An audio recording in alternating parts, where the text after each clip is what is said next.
I just want to welcome you all to the MCUAV Summit. So I'm Rodney Fillmore, and before I get asked again, yes, I am retired. Been retired for a little over a year now. I worked at St. Catherine University, so I'm very happy to be retired, but I've been honored to be the president of this organization I've been part of it since the inception, and I've been honored to serve for the last couple of years as president. I will be retiring from president shortly after this summit as well, so again, it's been my honor to serve. I just want to give a shout out to Carlton. Carlton has been instrumental over the years of keeping the group alive. They hosted our website for many years. They were our financial backing for many years. So without Carlton, I don't know that we'd still be here. So thank you to Carlton. Thank you for Carlton for today, and Paul for all the work. So yeah, there's a lot of good organizations out there besides MCUAV, and we could give a shout out to ETC. Mike Pedersen is going to be hosting the ETC conference in October. I don't remember the dates exactly, and so the first through the 4th of October. And so if you're not an ETC member, look at that. You can go to the conference even if you're not. It just costs you a little more. But anyways, HETMA, which Mike is also part of, is another organization, free to join. So there's a lot of good spots, a lot of good organizations out there. We're the best, obviously, but so I'm really happy that you're all here. And we have a special guest this morning that may need some introduction to some people, but I'm going to let him do that. I'm going to turn it over to Jim Perrett.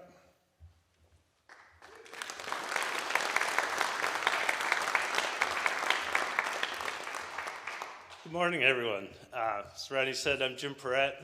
My name tag says that I'm the founder. I'm not sure I'd give myself that much credit, but it was sort of my idea. So there's a few years that I'd go to CCMC, which is now ETC, conference, and I'd run into people like Rodney, Jason Sparks, Brian Longley from McAllister, and it's like, we got a lot of schools in Minnesota. Wouldn't it be great if we did like some regional group? And this probably went on for 8-10 years. And finally, I mentioned this to our former colleague of mine, Matt Lundberg, and Matt's like, well, why don't we do it? You keep talking about it, let's do it. So we got together, with the people that I'd been talking to about it, and like, let's do this. And Carlton, we can host it here in this building, or the older portion. This portion opened a little later, but the older portion of the building had just opened, so we had this great space to host a conference in. And so I was like, great, let's do it. And the other thing I wanted to mention about that was we named it the Summit because really wanted to basically get people together and talk. It's the networking that I always found really great at CCMC. Other things is just getting people, because all of us on our campuses kind of feel like we're the only people doing this. We're a small group on the campus. We're very important, but we all kind of feel like there's nobody else in the world doing what we're doing. And it's just nice to get together with a bunch of other people and talk about what we're doing and find out, yeah, this problem I've had with HDMI, everybody else is having that same damn problem, or this school has actually really figured out how to fix this problem I've been having forever, or they have, so that's why I think the tours are always important. You get to see what other people are doing. It's great. So it thrills me that we've actually survived for 10 years now, and it looks like, the people behind this are working behind it with Rodney and Paul and Dana and I'm not sure who else is involved in it, but that you've built up a strong organization, so it's going to keep going in the future. So now it's my privilege to introduce the person that probably could have killed this whole idea. My director at the time, our chief financial officer, Janet Scannell, you know, when I went to her, not only did she encourage us to do this, but she offered money. So she did this, you know, I think Carleton subsidized the first lunch that we had. So, like I said, she's very important to this organization in the fact that she could have just killed it. Like, no, this is a dumb idea, go do your job. But no, she encouraged us. So, Janet has been here 13 years, 11 years. She's been instrumental in, you know, this half of this building, the Anderson Center, which we're going to see later today, chapel. I think somebody going to chapel this afternoon. The AV in the chapel. Janet was here for that. Hostenstab, which is a building I actually haven't seen yet either. So there's been a lot of AV happening on campus in the 11 years that Janet's been here. So it's my pleasure to introduce Janet, the Chief Technology Officer for Carleton College.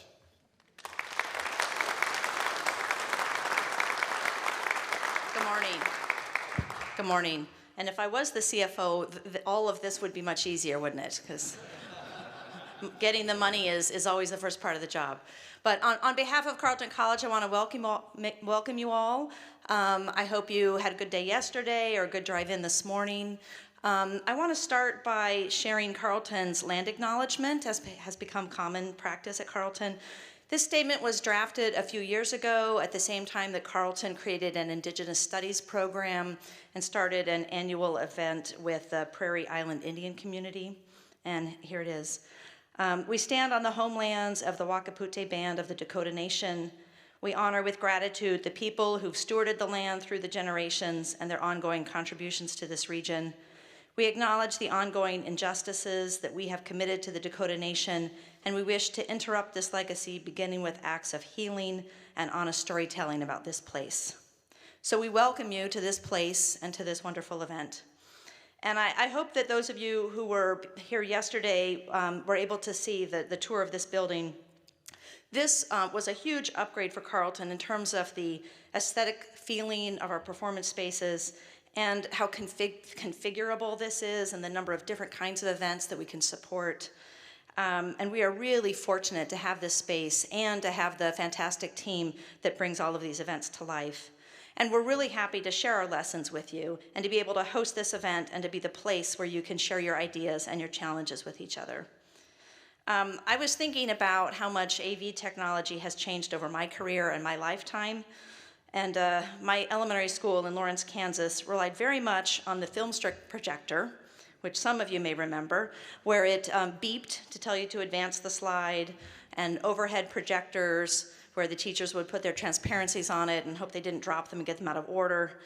And as much as those technologies might be simple to us today, I really looked forward to them. And not only did they fit with my visual learning style, but they also helped all of us to visualize other places, other people, and to hear other voices. Bottom line, media brings ideas to life. It always has, and it continues to, even as the type of media and the methods of the delivery change. And I don't need to tell any of you how essential AV technology was during the pandemic. Education would have literally come to a stop if it hadn't been for the work that you did and the tools that were available for you to deploy. As we now grapple with the acceleration of AI technologies, we need to engage that topic on so many levels.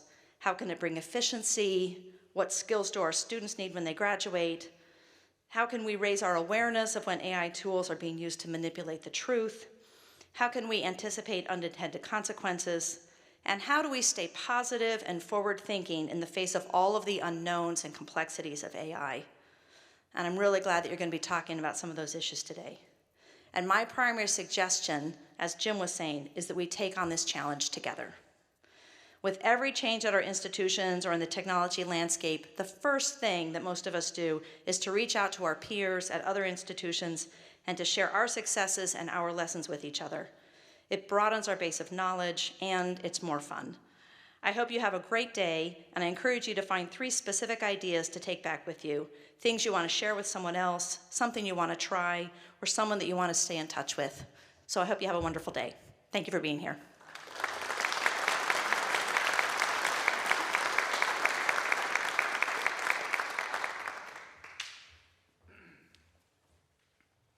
Thank you very much, Janet. Matt, I believe you might have a slide called stats or facts and figures in our deck. Okay, so this is Summit, this is MCUAV group membership, and this is exciting. We're called the Midwest College and University AV Group. We've never set a geographical boundary to ourselves, and in fact, during the earliest days of the pandemic, we grew to have a bit of a worldwide presence and certainly a nationwide presence through our Zoom calls, which we continue to this day. They are the first Fridays of every month. And so you can see the numbers that we represent here. 164 members, 102 institutions of higher education. That's current data, current as of just a couple days ago. And so Matt Burr, I think this is going to advance the slides. Is that right? Oh, fantastic. I'm so grateful. Look at that. Okay, 2023, we had about 75 a year at the summit for many years, other than the year we did a virtual summit. This year, we are half again that number of summit attendees. I am so thrilled about this. That's cool. That's all of you. Thank you for being here. We know this because we live it. We are multitaskers. What are those duties? Okay, no surprise. Lots and lots of people in this group involved in installation, design, supporting classroom technology. But the other 7 bars on this graph are all those other things that many, many of us do. All right, what is AV? Yes, it is classroom tech. It is also all of those other 7 things on this graph and many, many more things. What do? We enable communication through technology. So when you signed up for the summit this year, as I've done in past years, I asked how many classrooms do you have and how many FTE of staff support those classrooms. So we're going to zip through these. I'm happy to talk about all this stuff at great length, but I want to get on to our keynote speaker. Okay? So if you can imagine your institution as one of the data points along that line, these are pretty strong correlations. One more. There we go. Happy to talk about that more over lunch if you like. Okay, what topics are we interested in? Not a surprising list. Good. What systems do we manage? This is all current data. I ask these questions of new members as they join. And, big question here, AV systems.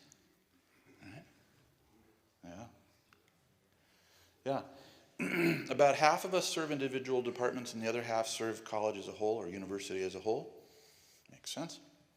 And we are leaders, right? We are more than just frontline people, and there is no such thing as just frontline people, but we are also leaders. Many of us, we are multitaskers, do both. Okay, that's my romp through stats. Happy to talk more at lunch, happy to continue the conversation online and in our monthly sessions and on Slack as well. Karen Ethier has 25 years plus experience in IT and AV. She currently serves as Senior Director of Support Services for Information Technology at Roger Williams University. Her areas of oversight include help desk, desktop support, and classroom event support. Reporting to the CIO, Karen works collaboratively on departmental and university committees, manages technology installations and other projects, and is heavily involved in strategic planning efforts. Karen also serves as the Search Advocacy Coordinator at RWU, training and supporting faculty and staff to serve as equity process advisors to all university search committees and providing DEI-related training. Additionally, Karen is currently president-elect of the Education Technology Collaborative, ETC.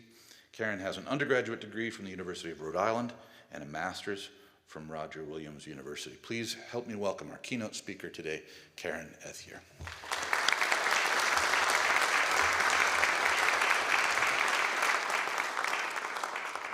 Good morning. First of all, I want to thank Paul and Rodney and Dana and Tim and the other organizers who invited me to be here today. I've been hearing about this group and about this event for a couple of years, and there's been some major buzz about it, so I was incredibly excited when I was approached to come speak with you today. I also obviously want to take a minute to just thank Matt Burr and the rest of the technical staff here, if we could just... Thank you so much for all that you do.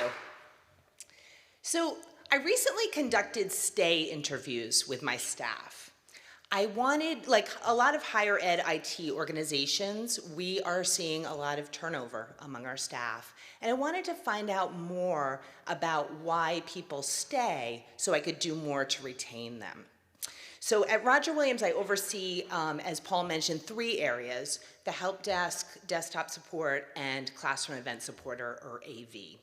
And as I worked my way through these interviews, a pattern started to emerge with my desktop support staff. So all of them cited Tony, one of our techs, as being a major influence in the development of their roles and also in wanting to stay at the university and continue to work with that group.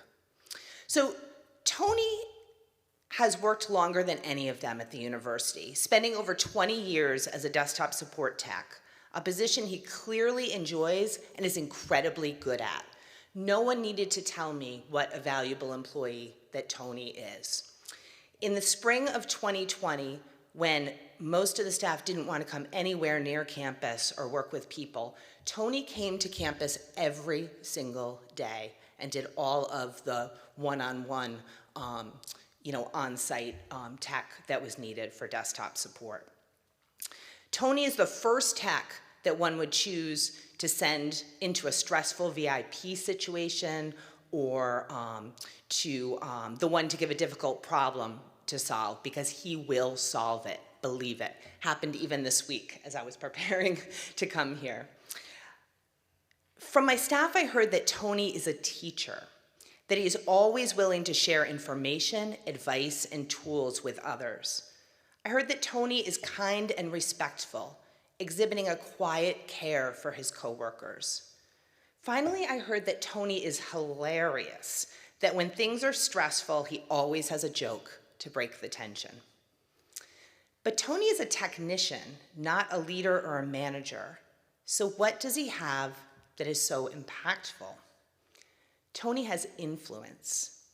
He has, without any intention, I would guess, created that influence through his expertise, his compassion and respect, and his ability to do the work with persistence and focus. He embodies what author Jocelyn Davis calls the art of quiet influence. In her book of the same title, Davis tells the story of Bjorn Borg, tennis champion of the 70s and 80s. In the summer of 1979, Borg, then age 22, was playing a match against a rising star of tennis, John McEnroe, then just 20 years old. McEnroe, as many of you are probably aware, is well known for his temper tantrums on the court, and this match was no exception. He was throwing around his racket and yelling at the officials. The score was 5-5, and they were in the final deciding set when Borg motioned McEnroe to join him at the net. McEnroe says that he thought that Borg was going to get upset with him about his behavior, but instead Borg just put his arm around McEnroe and said, "It's okay. Just relax. It's okay. It's a great match. Those few words, delivered with seemingly no effort, had a major impact on McEnroe. He felt his anxiety and rage immediately diminish. He later said he realized that, quote, if we could keep lifting our games, I didn't have to worry about the crowd or the linesmen or anything, end quote. McEnroe went on to win that match, and the change in him persisted. From then on, he was always civil to Borg, both on and off the court, calling him his great rival. Davis writes, quote, how did Borg do it? Not by force, not through manipulative tactics. He didn't exactly do anything. Rather, he simply was focused, was observant, was reassuring, was appreciative, was calm. His words, tone, and body language were aligned, all perfectly suited to the time and all unmoved by McEnroe's storming, end quote. Borg, like my staff member Tony, had the gift of influence. Author, writer, and business consultant Kenneth Blanchard is credited with saying, the key to successful leadership today is influence, not authority. But what is influence? Often influence is defined as persuasion or the power to get others to do what you want. But really, influence is about impact without coercion or the ability to guide and engage others without personal authority, positional authority. Tony is a leader because he fosters a sense of collaboration within his group. He has power without position, influence without authority. And in fact, influence is actually more powerful than authority. Consider the manager who isn't respected by their staff and is therefore ineffectual because no one follows their lead, right? But how does someone without positional authority have influence? For Tony, a huge contributor has been his expertise. He is someone who has spent his career constantly learning and growing his tech skills. He is confident but not cocky because he simply knows his stuff. I had a staff meeting once where people were talking over each other and interrupting because they were all arguing about a technical process. We were stuck, and in an effort to gain some consensus, I asked Tony if he could weigh in. Immediately, the entire group went silent and stayed that way while he spoke. Afterwards, there was no argument left. What Tony said was accepted and respected by the entire group without question. But expertise isn't the only way to have influence. Another method of influence is relationship building. A number of years back, I hired a temp employee that I'm going to call Stephen to help out with classroom support at the beginning of the semester during peak times. Stephen had absolutely no AV or IT experience, and really his only job was to answer the phones and do some simple setups that we had trained him on. From his first day, Stephen made an enormous impact on the department and the university. A few months later, we had an opening for a permanent tech, and I hired him based on customer service alone. The amazing thing about Stephen was that our customers didn't care that he didn't have any technical skills. A couple of months into his time with us, an event came up that needed a video camera operator. I assigned a staff member who had extensive video experience and was a fantastic camera person, really the best. But I received a call from the event organizer asking if I could assign Stephen instead. I explained that because of the high level of the event, I'd assigned our most experienced videographer. I don't care, she said. I just feel better when Stephen is around. I feel like everything is going to be okay. What Stephen lacked in expertise, he made up for in interpersonal skills. He exuded good cheer and warmth. He smiled easily and often. He demonstrated genuine care and concern for others. He was the person who asked about your children and brought donuts for the student workers on Friday. He would congratulate coworkers on milestones and attend every retirement party. In exchange, people gravitated to him for advice and to join their committees and projects.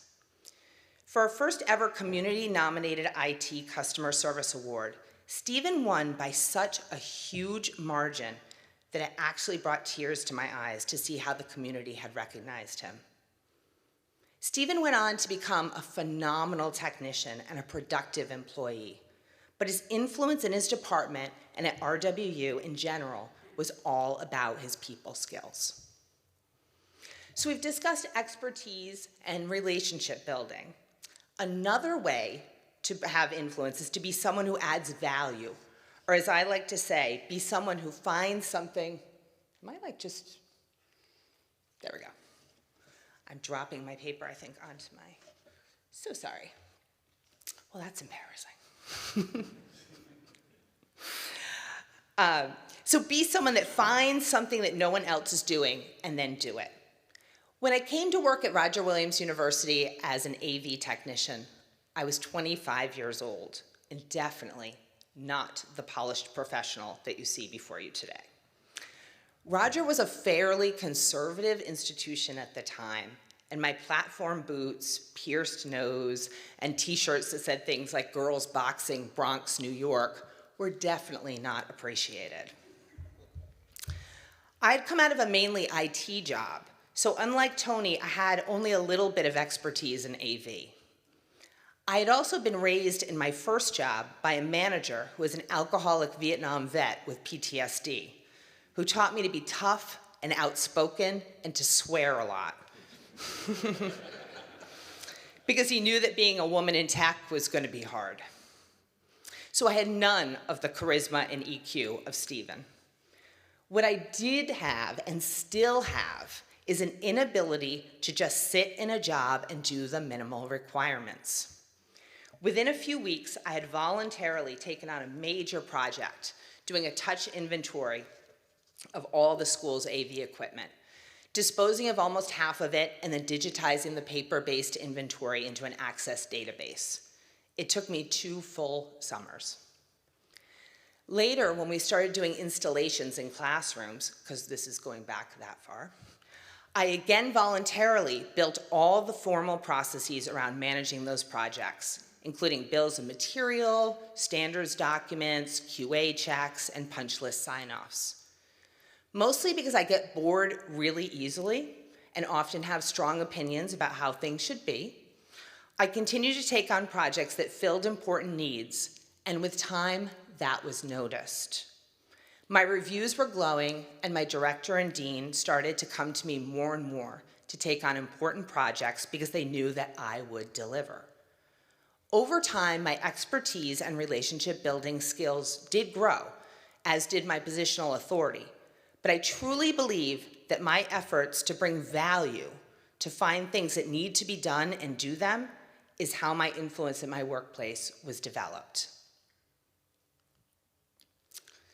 So we talked about specific ways to demonstrate influence without authority, including developing expertise, relationship building, and value. But let's go a little more in depth and explore some of the specific strategies that you can do to get started with becoming an influencer or an informal leader in your current position. First of all, take time for professional growth. One of the challenges of AV work is it is incredibly demanding and timely, meaning that it is very difficult to plan one's day because you never know when a system will fail or an event that you thought was just nothing will end up to be VIP and someone needs to go be on site, right? A lot of nodding happening in the audience. For many of us, we got into this work because we love that surprise, that pressure, right? That call that leads us to drop everything and just go save someone or something, right? We love that. The problem is that it makes it difficult for us to set aside time to build our own skills. We sign up for webinars that we never attend. We start certifications that we never finish. I want to stress that if you hear nothing else from this presentation, hear this. You have to take time for your own professional growth. It's incredibly important. I highly encourage you to work with your colleagues and supervisor to make sure you have time to learn and grow. AV is changing so rapidly that it's almost dizzying. Use manufacturer training, attend conferences, watch webinars, use MCUAV, use ETC, use AVIXA, use HETMA. Attend conferences, watch webinars, listen to podcasts, gather certifications and competencies. Don't wait to be asked. I don't. If you spot something that needs to be done and it's not stepping on toes, do it. If your department is starting a new project and you think that you can bring value, offer it.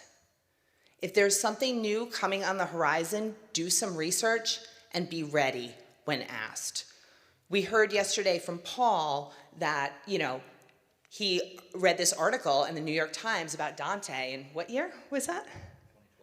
2012, right? And he went to his boss at the time and said, this is the future, this is where we should be going, right? That's what I'm talking about. Don't wait to be asked.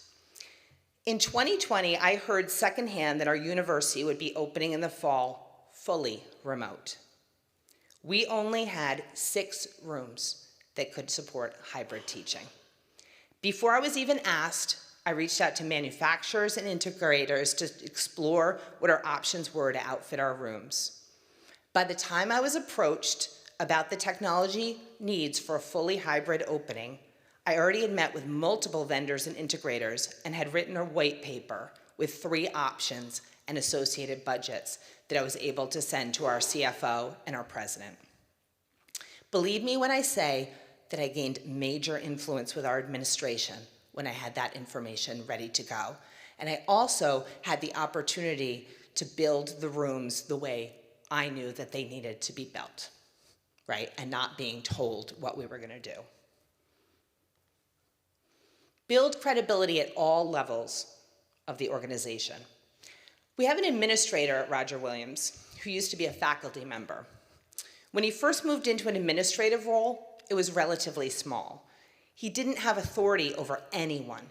He didn't have staff, but he was tasked with representing academic affairs and decisions about academic spaces, including labs, classrooms, and auditoriums.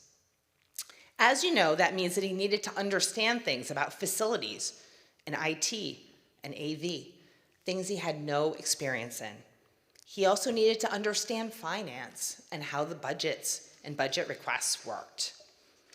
So he set about meeting with everyone he thought could help build his knowledge. He met with the AVP for facilities, and he actually shadowed facilities staff for a day, went with them throughout their work. He met with people from finance and IT, among them me. He met with other administrators to get their advice on how best to be effective. He used to even email me during meetings that we were in together to ask me questions about things that were being discussed so that he could, kind of keep up if there was something that he didn't understand. Over the course of a few months, this low-level administrator gained a lot of information that was useful for his work. But more importantly, he had built a credibility, a foundation that would enable him to not only be incredibly impactful and collaborative in that particular role, but would also eventually lead to his promotion. Cultivate curiosity and practice engaged listening. Curiosity combined with listening has several values. The first is that it enables you to gather information that can help you to better understand where you can be of value, where you can be influential. When you approach conversations with curiosity and an intent to learn, instead of an intent to get your own agenda across, you enable the ability to gather information. Additionally, engaged listening is a great trust builder. It will enable you to build relationships and connections. I think most of us at this point are familiar with active or engaged listening, but I'm just going to review. When you're listening, you're not waiting for your turn to talk. You have good eye contact, not creepy, but good, right? You don't interrupt. You may summarize or paraphrase back to the speaker to make sure that you understand what was said. And phrases like, tell me more, or can you expand on that, encourage the speaker to elaborate without interrupting the flow of their thoughts. Related to this, be an effective communicator. So important. What is effective communication? Effective communicators are those who know when to talk and when to listen. An effective communicator is someone who can say in 3 sentences what others need 3 paragraphs to say or write. An effective communicator can speak as comfortably with an administrator as they can with a student worker. They can put together data and information that will convince others. An effective communicator knows what mode of communication will best suit their needs, including when an email is the right tool and when you just need to pick up the damn phone. Choose positivity. I feel like this is like the sunshine and light, sort of. You're like, yeah, whatever, Karen. But stay with me, okay? So drop the negativity and the cynicism, both of which are blockers of communication and creativity. We all know people who can change the atmosphere of a room, either positively or negatively. Positive leaders, both with and without authority, empower, energize, and encourage staff and colleagues, while negative leaders disempower, drain, and discourage those around them. I used to work for a director who was incredibly negative and also a terrible bully. Every day in the afternoon, he would appear in the communal area of our offices and insist that everyone come talk to him while he held court. During sometimes literally hours of this, he would complain about his family, complain about our administration, make fun of people from around campus, including us, and criticize the work of other departments. Staff were anxious and unproductive. Student workers avoided the office when the director was around. A very valuable employee left without another job simply because the negativity was impacting him so poorly. When the director himself finally left, the remaining people in the department got together and agreed that going forward, we would choose positivity. We started celebrating birthdays and milestones. We went out to lunch together. We held up each other's accomplishments and were proud of each other. We agreed to approach challenges with a good attitude and failures with a growth mindset. Individually and as a group, we chose positivity, and it profoundly changed the environment as a whole.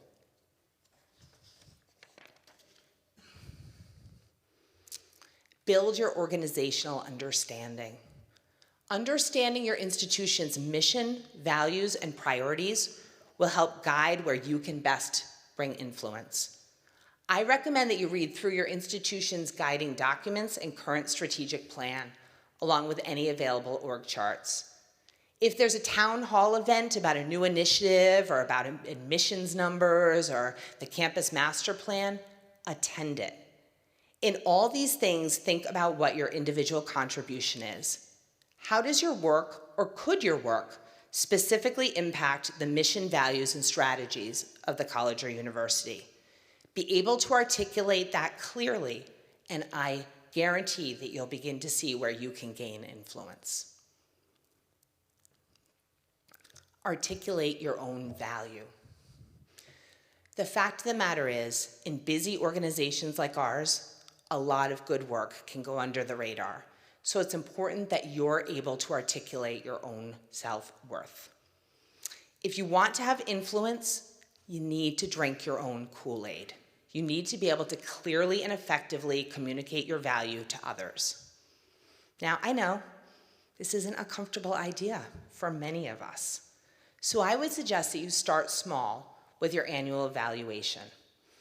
If you have an opportunity to submit a self-evaluation in particular. Use that as a chance to share how you've directly impacted the success of a project, an event, the department, or even the institution at large. As a manager who isn't a micromanager, I can guarantee that your manager doesn't know and/or doesn't remember everything fantastic that you did of value in the past year. So take that opportunity to remind them. Other ways to articulate your own value include social media, including LinkedIn. I have a staff member who's a manager who hasn't had any AV experience, but she wants to build her IT management portfolio to eventually take on a director role. As part of that, she's been learning AV project management from me. Recently, she sent a post from Mike Peterson of Iowa State University, coincidentally, a very good friend of mine. I let her know that I knew him, and she told me that she follows him on LinkedIn, and that he has been a major influencer in her understanding of the state of higher ed AV.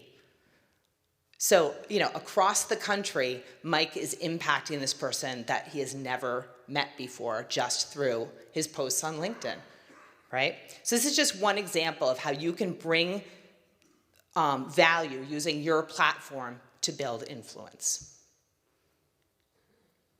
Finally, mentoring is a form of influence. Mentoring is a great way to have a positive influence in your workplace or your profession. Mentoring allows you to influence and support the development of individuals, usually who are earlier in their career than you are. Many professional organizations and even institutions have opportunities for you to mentor early career individuals. Student employees are another population to consider as mentees.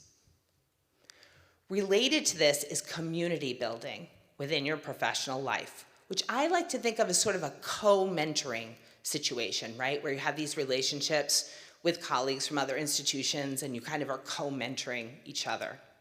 I heard that James King did an amazing talk last year here about this, so I'm not gonna really beleaguer this topic, but developing a network or community, both inside and outside your institution, can help to build your own influence and also to be influenced by others.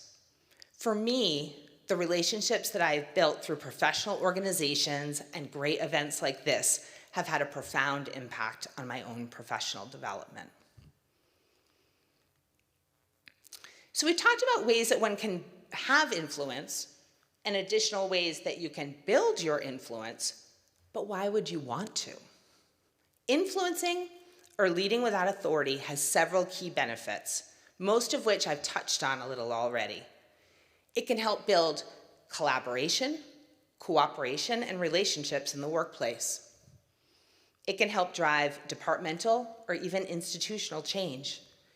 It can also work to establish trust, as we saw in the example of my staff member, Stephen, who influenced through relationships. Trust is essential in the workplace in terms of motivation and productivity. And it can help establish workplaces where people feel a sense of belonging, as we saw in the example of my other staff member, Tony. Finally, building influence environments where we don't have positional authority can prepare us to take on future leadership roles, both by building our skills and by indicating a willingness to take on more advanced projects and positions in future. This was certainly the case for me.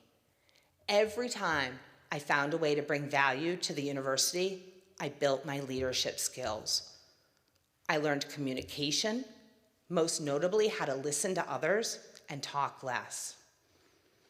I learned to identify strengths in others and to tap into those strengths, to identify people to collaborate with on my projects. I learned to think strategically, to better understand the needs of my organization and how to prioritize those needs. Over time, my influence was rewarded. Formalizing processes around AV projects directly led to the creation of a new position, Assistant Director of Media Services, which I was offered at the time, though I wasn't even working at the university anymore.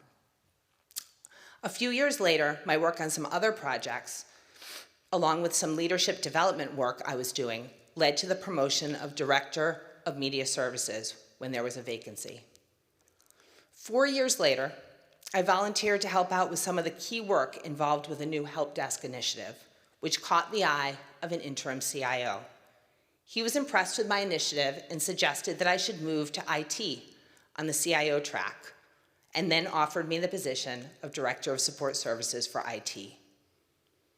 2.5 years ago, my volunteer work at the university in equitable hiring caught the eye of our new Chief Diversity Officer, who charged me with developing a new program training faculty and staff to serve as equity advisors to all RW search committees. That work led to an additional part-time position for me and opened doors all over campus, building my influence with cabinet members and administrators around my DEI work, but even more importantly, around my work in IT.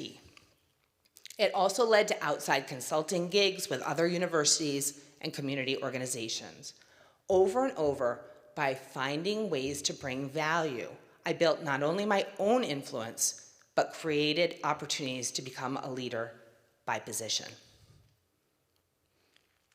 I want to close by zooming out for a broader view.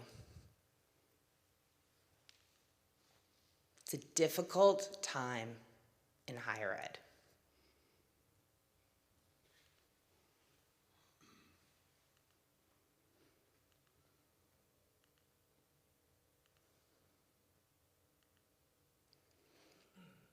The expected demographic shift, along with the unexpected impact of the pandemic, are pushing us over the enrollment cliff.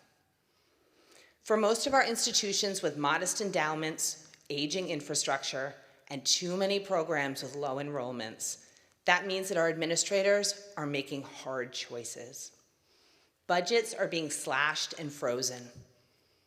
Campuses are closing. Academic program portfolios are being reconsidered with huge pressure put on new programs and those existing programs that make the cut. Reorganizations are happening. We're hearing about colleagues with decades of experience being laid off. Vacancies aren't being filled, the workload isn't changing, and we're all being asked to do more than ever with less resources. For those in formal leadership roles, we're being asked to clearly articulate and demonstrate how our areas contribute to student success, recruitment, and retention. We are expected to not only maintain service levels with dwindling financial and staff resources, but to bring new innovative services, products, and processes that will further push our institutions forward. It all sounds pretty grim and challenging, but with challenge comes opportunity. Those institutions who embrace change, who accept the challenge to do something different, have a chance to make it through, and perhaps even to grow and develop in new and unexpected ways. Likewise, for those of us who are employed in higher ed, comes both challenge and opportunity. The challenge will be to accept that growth and change is needed, and that we need to part with old ways of thinking and doing. But the opportunity is really what I want to talk to you about. In this environment of instability, lack of resources, and an imperative to bring about impactful change, we all have the ability and the opportunity to influence our groups, our departments, and our institutions in ways we never did before. The lack of resources and, frankly, the imperative to grow and change quickly has created an environment where leaders are increasingly desperate for solutions, which provides an open road for those who want to be innovative or build experience and influence. When I did my stay interview with Tony, the staff member I started with here, I spent some time sharing what his coworkers said about him, and also asked his permission to speak about him here, obviously. He seemed surprised, which reminded me, we don't always know how we're influencing people. We don't always know when we're a leader. For Tony's entire career, he has seen himself as an individual collaborator, as contributor, as someone who does the job well and complete every single day, but whose impact is limited to the customers he interacts with. That's how he sees himself. Tony is retiring in a year or two. As I think about this, I think about the generations of techs who have worked with him, who learned from his experience and his work ethic, and who have knowingly or not been influenced by their time with him. I think of all the knowledge he has passed on and all the people who learned professionalism and workplace collegiality from him. John Quincy Adams said, "If your actions inspire others to dream more, learn more, do more, and become more, you are a leader." In closing, I want to encourage you, regardless of your position, regardless of your leadership aspirations, build your influences in ways that are small or large. Build relationships, bring value, grow your expertise, establish trust, be a leader from where you are. I just want to, obviously, give a plug to, as was mentioned earlier, our ETC conference will be in Ames, Iowa, from October 1st through 4th, and I expect every single solitary one of you to be there, because there is no reason that you shouldn't be. It's just a drive, is my understanding. And unlike Rhode Islanders who don't like to drive more than 45 minutes, it's my understanding that you all are willing to drive Great Lakes. So I expect to see you all there. Thank you.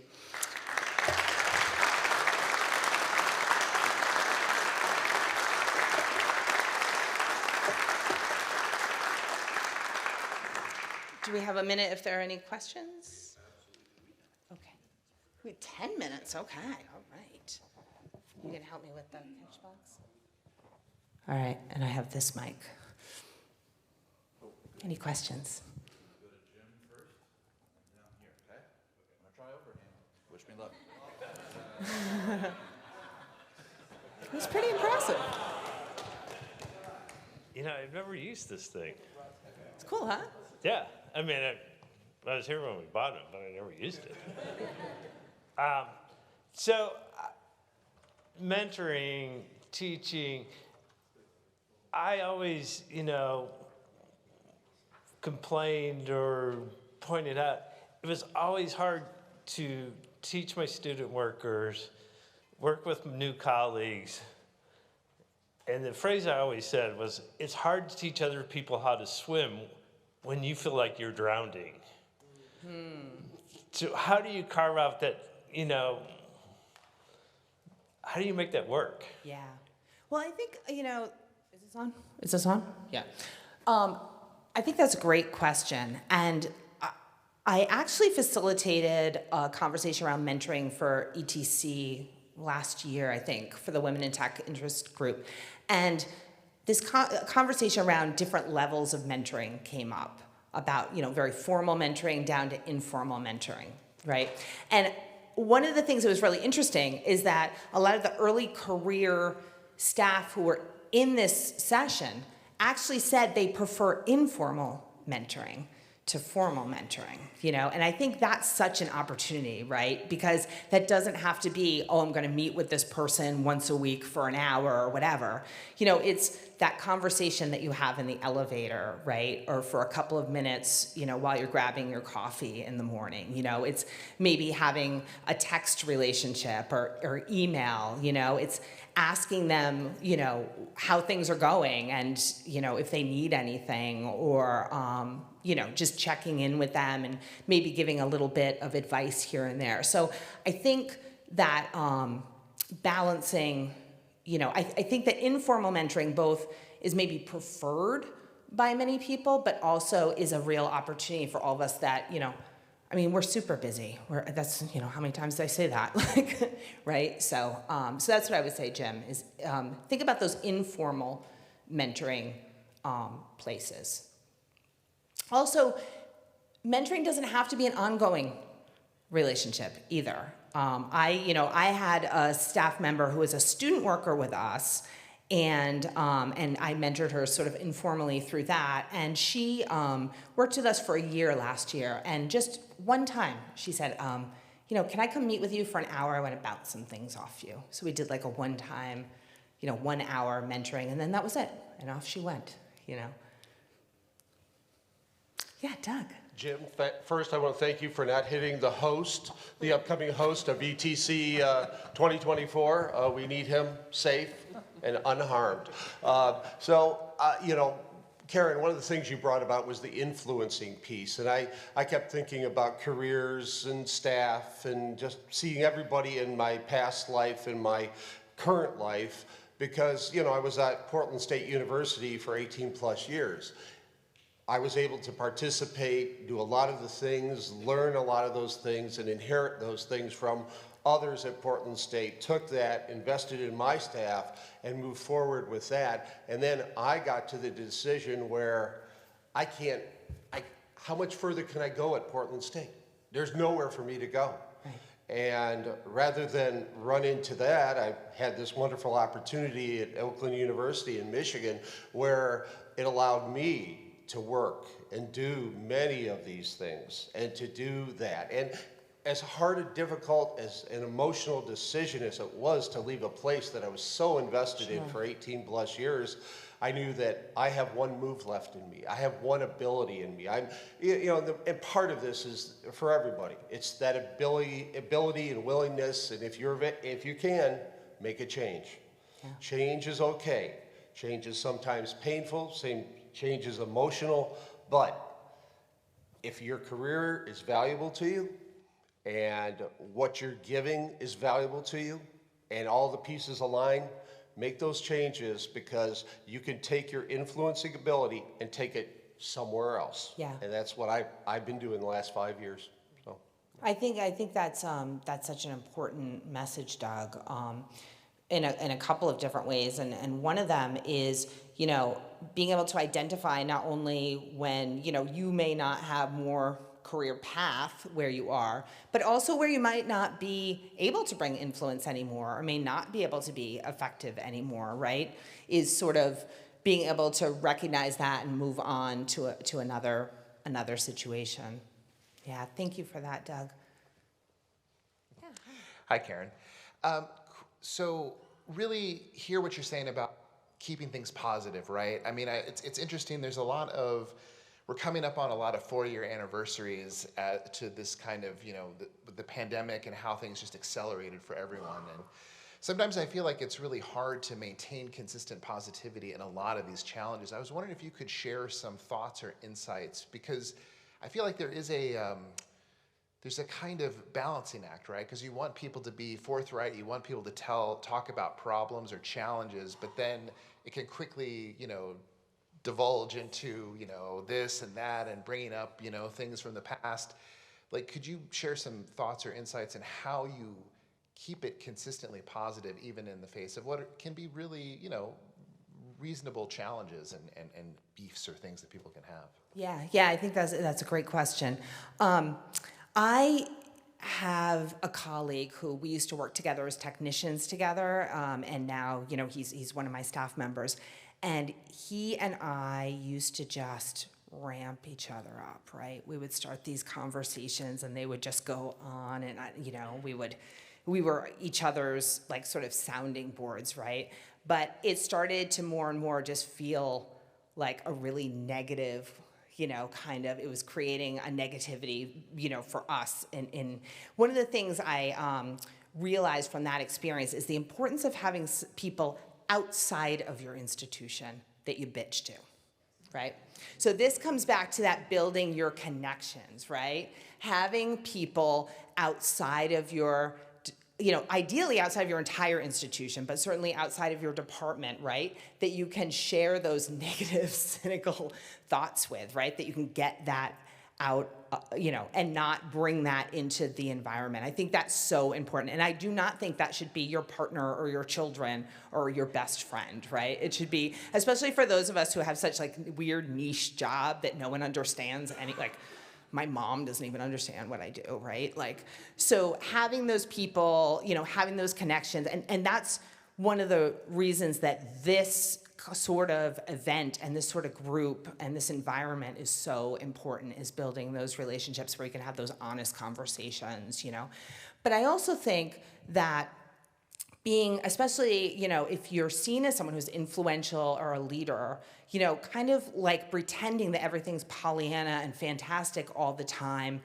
I think can create a strain in your areas by, leading people to think that they shouldn't be having those thoughts, or not having those feelings. So I think it's really a balancing act.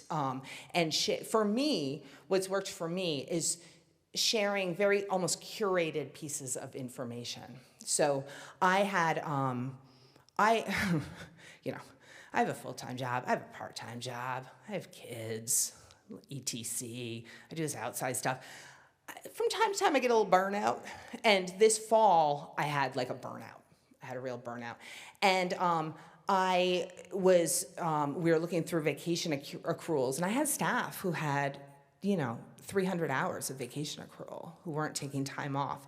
And I sat down and had really serious conversations with them about the burnout that I had experienced and about the importance of taking time off. And I took some time off and did some things, and I shared that with my staff, to make sure that they understood that that was okay. And so all that to say, I think, using, external networks to get all your complaining out, and then, just thinking about what, those negative kind of thoughts or feelings or concerns to share, and which ones maybe to just, not.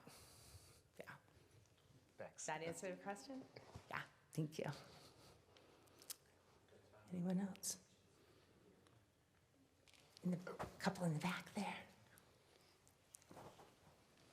I'll just toss it.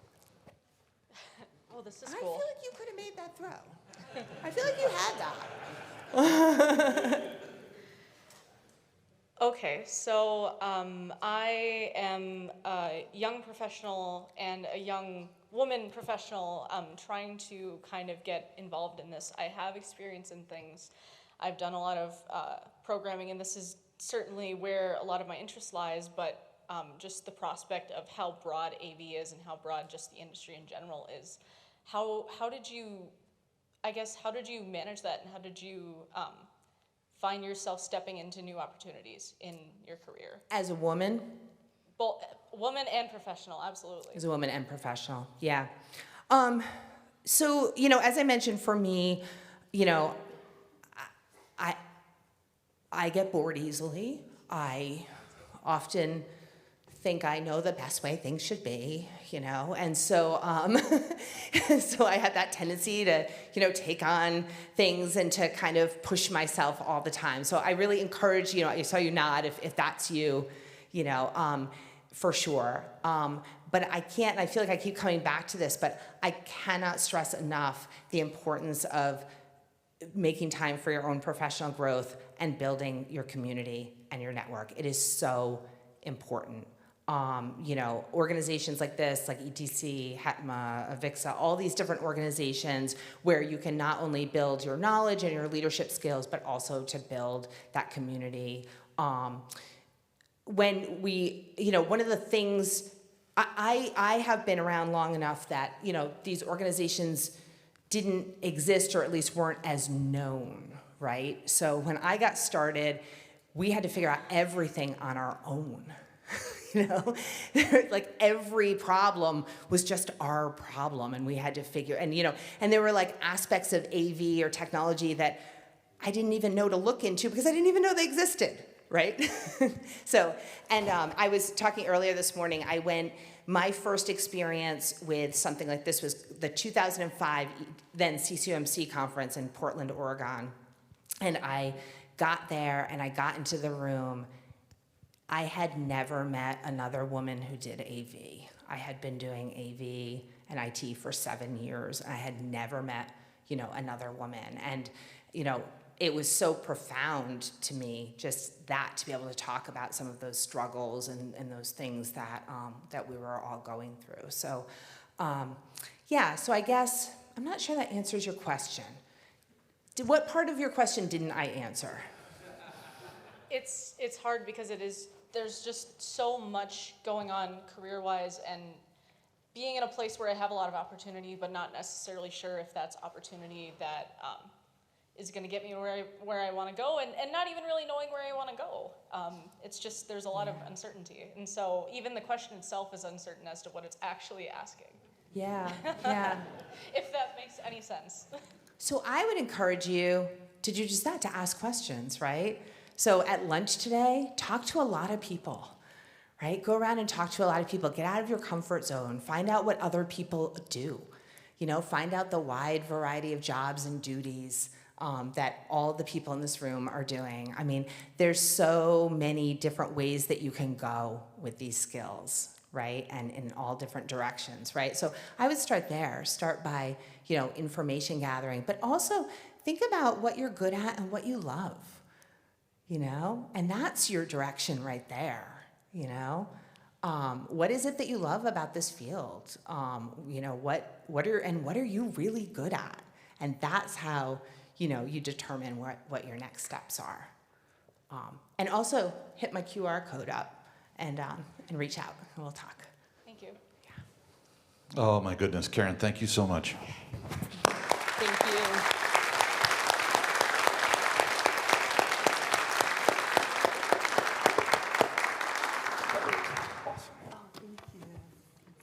So we're going to take a quick break, and yeah, we'd like to be back here at 10:15.